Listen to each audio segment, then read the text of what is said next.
सुंदरवन के जंगल में टोनी चिड़िया का एक छोटा सा परिवार रहता था, जहाँ उसका पति टुन्नू चिड़िया और एक सुंदर सी बेटी टुनटुनी चिड़िया रहती थी।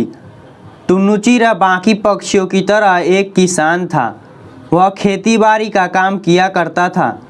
टुन्नू चिड़िया के खेत में तरह तरह के सब्जियां उगाई जाती थी। टुन्नू चिड़िया उन सब्जियों को बेचा करता था।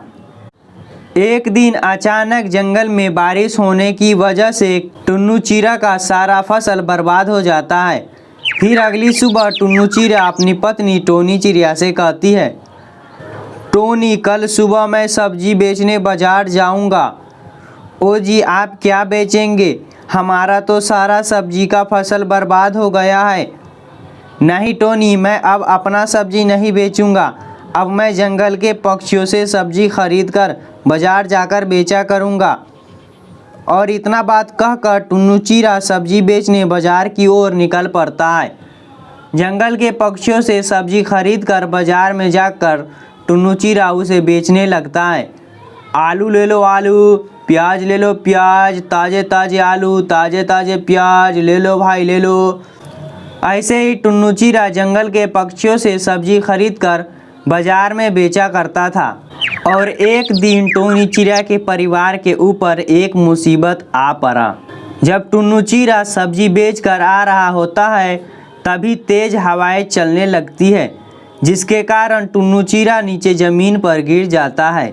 गिरने की वजह से उसका सर एक पत्थर से टकरा जाता है, जिसके कारण टुन्नू चिड़िया का मौत हो जाता है। टुन्नू चिड़िया के मौत हो जाने के बाद टोनी चिड़िया अपनी बेटी के साथ अकेली हो जाती है। जब टुनटुनी चिड़िया की कुछ सहेलियाँ स्कूल जाती तो उसे भी स्कूल जाने का मन करता है। मम्मा, मुझे भी स्कूल जाना है। मेरी जंगल की सारी सहेलियाँ मोनी, पिंकी, मुस्कान सभी स्कूल जाती है और मुझे भी स्कूल जाना है। अच्छा ठीक है बेटी, अब मैं खुद सब्जी बेचा करूँगी और तुम्हें पढ़ाऊँगी। तुम घर में ही रहना बेटी, मैं सब्जी बेचने जा रही हूँ। फिर टोनी चिड़िया जंगल में सब्जी बेचने चली जाती है और कुछ सब्जियाँ खरीद कर उसे बाजार में बेचने लगती है और ज़ोर ज़ोर से चिल्लाकर कहती है, आलू ले लो आलू, प्याज ले लो प्याज, ताज़े ताज़े सब्जियाँ ले लो भैया। तभी वहाँ एक कबूतर आ जाता है। अरे टोनी बहन, आलू का क्या रेट है? अरे बंटी भैया, ये आलू मैं 10 रुपये किलो दे रही हूँ। तो ठीक है टोनी बहन, आप मुझे 5 किलो आलू दे दो। फिर टोनी चिड़िया 5 किलो आलू तौल कर बंटी कबूतर को दे देती है। जो पैसा टोनी चिड़िया कमाई थी, उस पैसों से अपनी बेटी टुनटुनी चिड़िया का एडमिशन एक बड़े स्कूल में करवा देती है और वो टोनी चिड़िया और उसकी बेटी टुनटुनी चिड़िया सब्जी बेचकर खुशी खुशी रहने लगती है। रानो चिड़िया अंडे देने वाली थी, लेकिन वो बहुत परेशान थी। अंडे की वजह से उसकी तबीयत कुछ ठीक नहीं थी और अपने घोंसले की मरम्मत अभी तक नहीं की थी।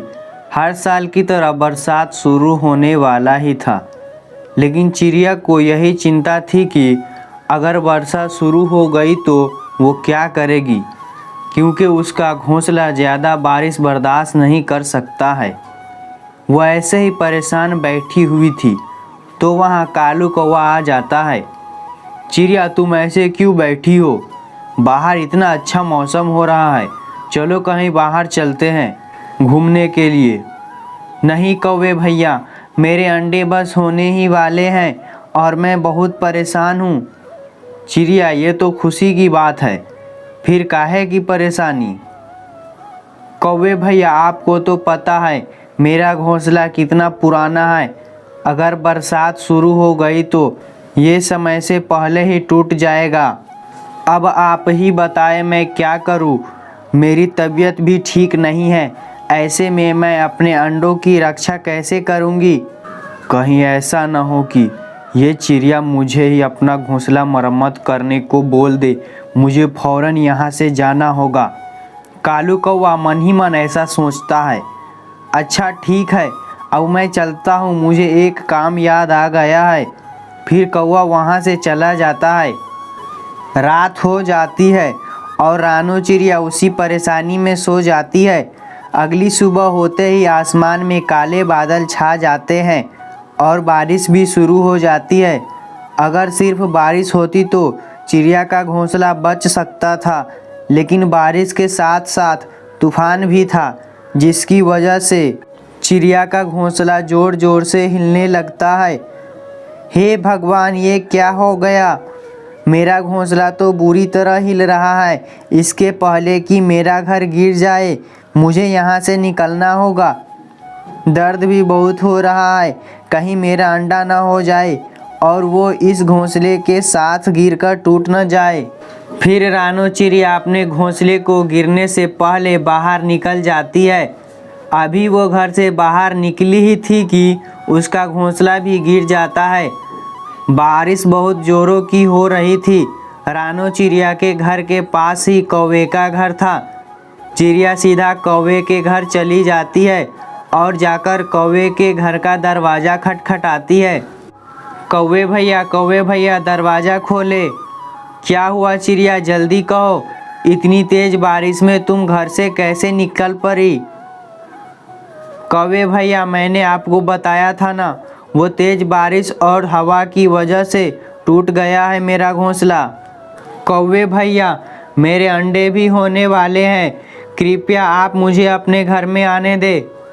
चिड़िया की बात सुनकर कौवा मन ही मन सोचता है, अगर मैंने इस चिड़िया को अपने घोंसले में आने दिया तो अगर ये अंडे दे दी तो अपने बच्चों को बाहर आने से पहले यहाँ से हिलेगी नहीं।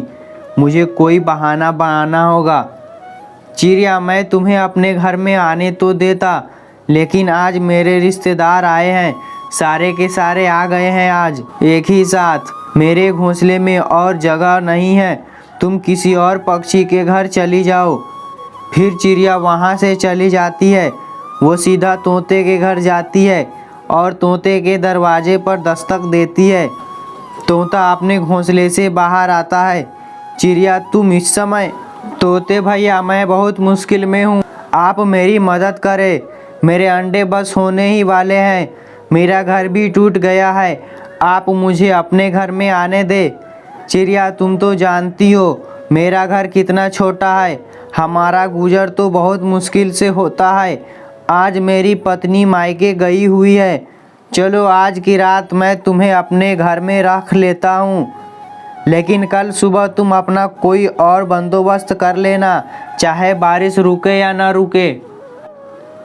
चिड़िया तो उस समय सिर्फ अपने सर पर छत चाहती थी, इसलिए वो कहती है, आपका बहुत बहुत धन्यवाद तोते भैया, मैं सुबह होते ही चली जाऊंगी। और फिर चिड़िया तोते के घर के अंदर चली जाती है। वो बहुत भीग चुकी थी, पर घर के अंदर उसे अच्छा महसूस होता है। घर सच में किसी वरदान से कम नहीं होता। और फिर रात हो जाती है। बाहर बारिश अभी भी बहुत ज़ोरों से हो रही थी। फिर रानो चिड़िया सो जाती है और फिर सुबह हो जाती है।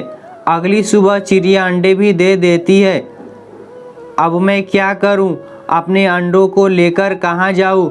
बारिश भी रुकने का नाम नहीं ले रही है, लेकिन मुझे बाहर जाना होगा। अपने और अपने इन अंडों के लिए कुछ बंदोबस्त करना होगा। और रानो चिड़िया अपने अंडों को लेकर तोते के घर से बाहर जाती है और वो यहाँ वहाँ देखती है। तभी उसकी नज़र सामने पेड़ पर पड़े एक कद्दू पर जाती है। मैं क्यों ना इस कद्दू में सुराख करके इसे अंदर से खोखला कर दूं और इसमें अपना घोंसला बना लूं। इसमें मेरे अंडे सुरक्षित रहेंगे। और चिड़िया ऐसा ही करती है। उस कद्दू पर चोंच मार मार कर उसे अंदर से खोखला करती है। हालांकि उसे मेहनत तो बहुत लगती है, पर वो अपनी हिम्मत नहीं हारती और उस कद्दू में अपना अंडा रखकर उसमें बैठ जाती है। वो कद्दू तो उसके अंडों के लिए बहुत सुरक्षित घर बन गया था, लेकिन बारिश अभी भी हो रही थी, वो भी बहुत ज़्यादा ही। लगातार बारिश के कारण कालू कौवे का घर भी टूट जाता है। उसे समझ नहीं आ रहा था कि अब वो कहाँ जाए। उसके दिल में चिड़िया का ख्याल आ रहा था और वो बहुत शर्मिंदा भी हो रहा था। चिड़िया भी उस समय मेरी तरह ही बेबस रही होगी, लेकिन मैंने उसकी एक न सुनी। मैंने ये चिड़िया के साथ अच्छा नहीं किया। कौवे की ये बात चिड़िया सुन रही थी तो वो कौवे से कहती है, कौवे भैया आप यहाँ आ जाए, मैंने अपना नया घर बनाया है।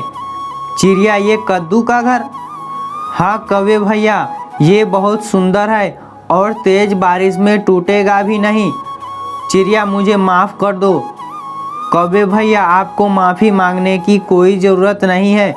जो होता है अच्छे के लिए ही होता है। और कौवा शर्मिंदा होता हुआ चिड़िया के घर के अंदर चला जाता है। प्यारे दोस्तों, अगर आपको ये कहानी पसंद आई हो तो इस वीडियो को लाइक और शेयर करें, और हाँ, हमारे चैनल को सब्सक्राइब करना बिल्कुल भी ना भूलें, क्योंकि आपका एक एक सब्सक्राइब हमें बहुत मोटिवेट करता है।